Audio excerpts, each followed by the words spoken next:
Hey everyone, how's it going? I am here to do a discussion video, which I rarely do, so it's kind of fun to get a bit of a change of pace on my channel. I'm doing this video in conjunction with a video that Jason of Old Blues Chapter and Verse is going to be posting later today. I will leave a link to his channel, and when he posts his video, I'll try to remember to also insert a link to the video itself in the description, although you can also just go to his channel and look for the video for when he posts it, but anyway, this discussion is on the subject of disagreement, and disagreement on BookTube, but also just disagreement sort of in general in life, I think, although I'll be discussing it in the context of books and BookTube.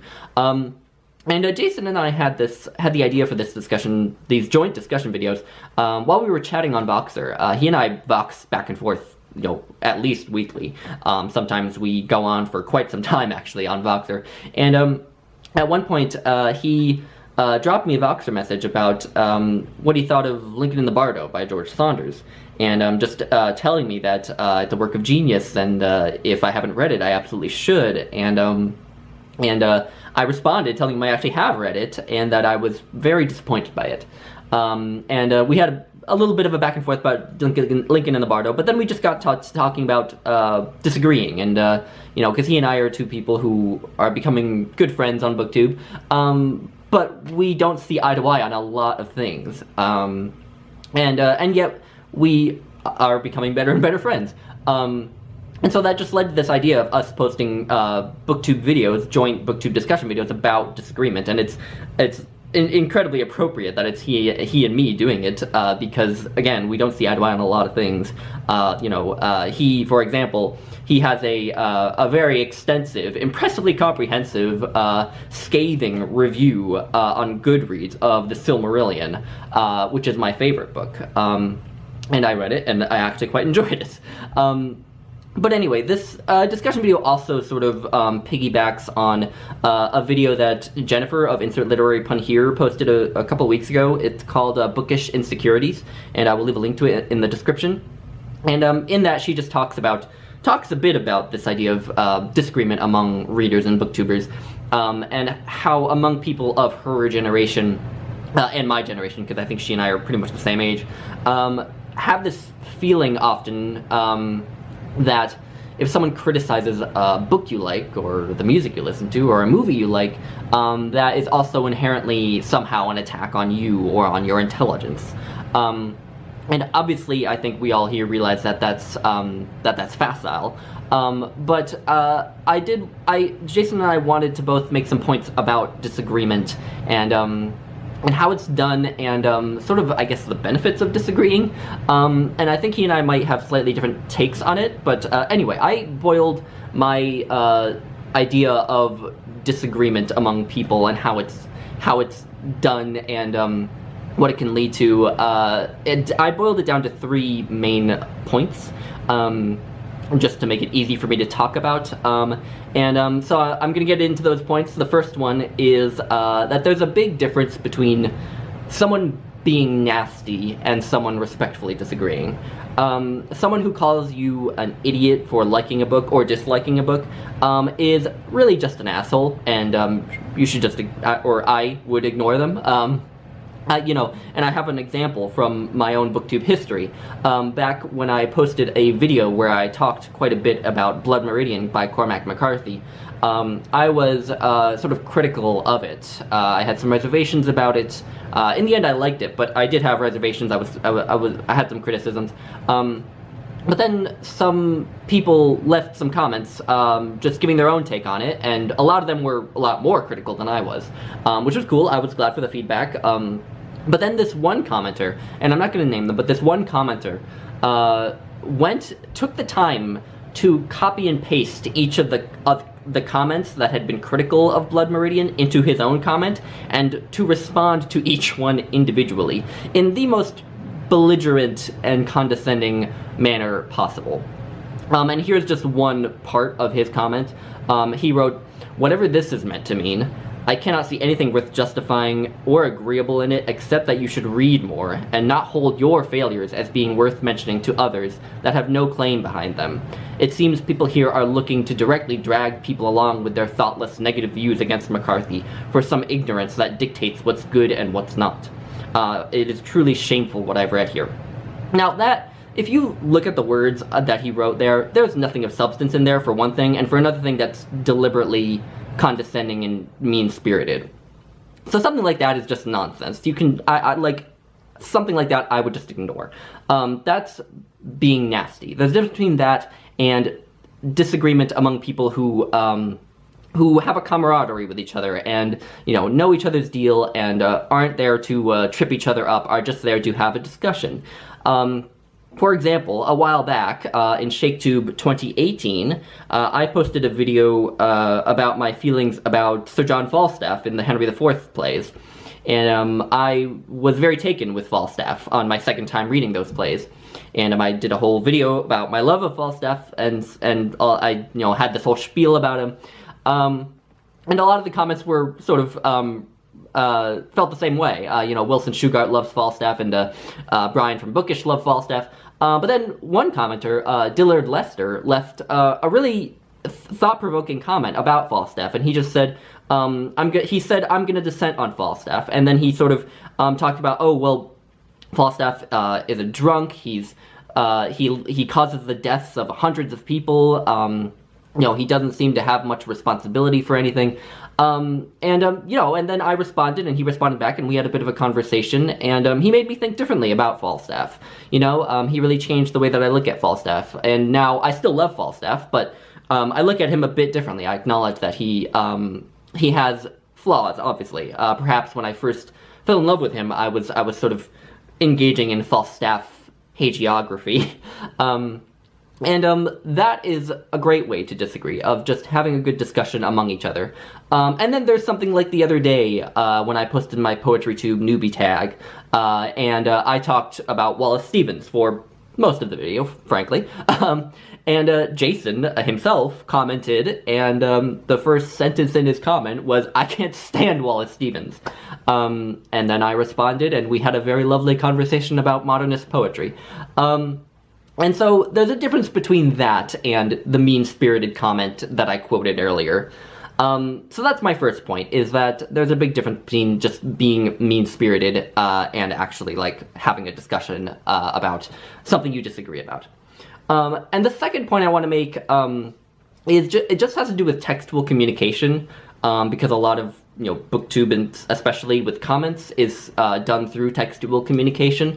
And I think that disagreeing with other people can sometimes be a bit difficult through textual communication. I have found sometimes that when I have written comments or replies where I'm trying to disagree with someone and explain why I disagree with them, I often end up either not posting the comment or really regretting posting it, because I end up rereading it and thinking that I'm coming off as arrogant or condescending or defensive.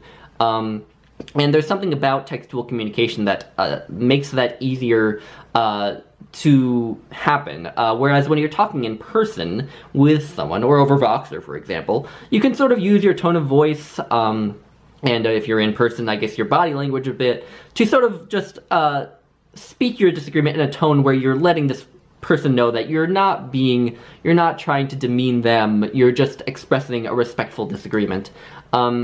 And that sort of nonverbal communication can't really happen via textual communication, and that can make disagreement on BookTube in particular, but also, places like Goodreads and Facebook, difficult sometimes.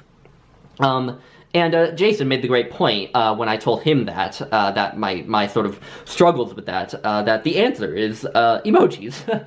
as much as it might offend some people to say that emojis are the answer to having misgivings about disagreeing, I think emojis do put people at ease. They certainly put me at ease, both when I use them and when I see them in comments.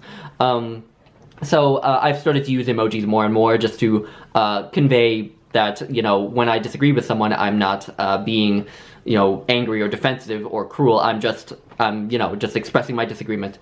And so, yeah, I acknowledge that sometimes it can be easy to come off in a way that you don't want to.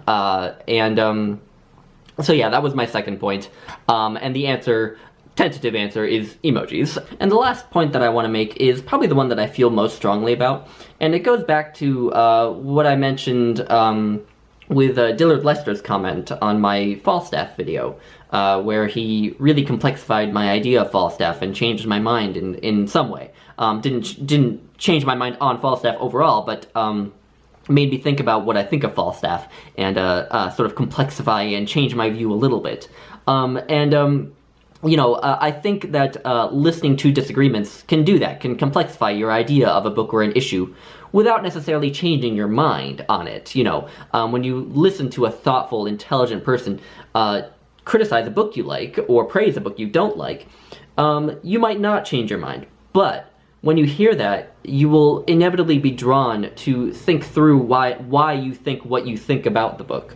You might, if they have criticisms, you might accept them, but decide that you don't really care, or you might decide that those criticisms are not credible. But at the very least, you will have thought through more deeply why you think what you think, and you'll come out of that experience with a more refined view on it, whether you change your mind or not.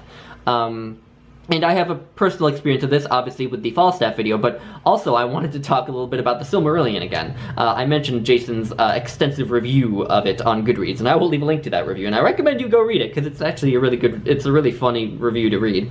As you all know, the Silmarillion is my favorite book, but Jason is very critical of it. And I want to quote one part of his review, which I found particularly interesting, and it goes like this.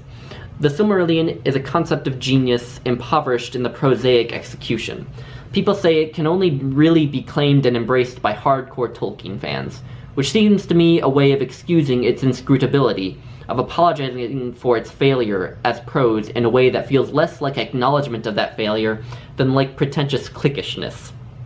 Above all, I'm one who demands that literature not be difficult for the sake of being difficult. The Silmarillion, though, is not just difficult, but almost wholly indecipherable. An opaque work of literary masturbation, the clearest geek creation of any work of art perhaps ever made or written. And art ceases on some level to be art when it is made in a bubble, when its ignorance of its audience is willful almost to a point of hostility. Now, this is a criticism I've heard echoes of in many places of the Silmarillion, that it really is inaccessible to people who aren't hardcore Tolkien fanatics. And I had always sort of dismissed that view, because I always said, no, the Silmarillion isn't inaccessible, you just need to have patience, you just need to give it a chance, and dig in deep into it like you would to any work of difficult literature, like Ulysses by James Joyce, or like Moby Dick. But this sort of possibly changed my mind on that. I'm almost convinced that the Silmarillion may be inaccessible to people who aren't as hardcore a Tolkien fanatic as I am, because I think Tolkien wrote the Silmarillion in the voice of a narrator who assumes that the reader knows a lot of the contents of the Silmarillion. And he did that deliberately. He was writing in the style of the great epics and sagas from throughout history, like Homer. Homer wrote the Iliad. Let's just assume Homer was a real person. Homer wrote the Iliad, or composed the Iliad, I should say, with the fact that his audience would have known the stories of the Iliad like the back of their hand in mind. He wasn't bringing you up to speed on who Achilles was, on who Agamemnon was, or who Menelaus was, or how the war started, or anything. He was specifically writing this epic for an audience who would have already known a lot of the story, the details of the story. And I think Tolkien was doing the same thing. And that would be fine if the Silmarillion was actually one of those old epics, but it's not. It's a work of 20th century literature. And so, yeah, I have come to think that that sort of aesthetic of Homer is perhaps not appropriate in the 20th century, perhaps 20th and 21st century. And so it does perhaps make the Silmarillion not something for everyone, perhaps. I'm still undecided. But that's just one example. I mean, I think being among people you disagree with on a regular basis can just be really intellectually enriching. It really makes you have to look at your own views critically, and it can help you change your mind, or just to get you to think more deeply than being in an echo chamber, as we now call it in the internet age. So yeah, anyway, that is my perspective on Disagreement, a few points on Disagreement. Let me know what you think. Do you disagree with any of my points about Disagreement? Do you have anything to add? I really would love to hear from more people. If you have a channel, feel free to make a response video. If you're a commenter, then go ahead and leave a comment if you have thoughts. And yeah, I will see you all in my next video, and I will see you all in Jason's video. Yeah, talk to you all later. Bye now.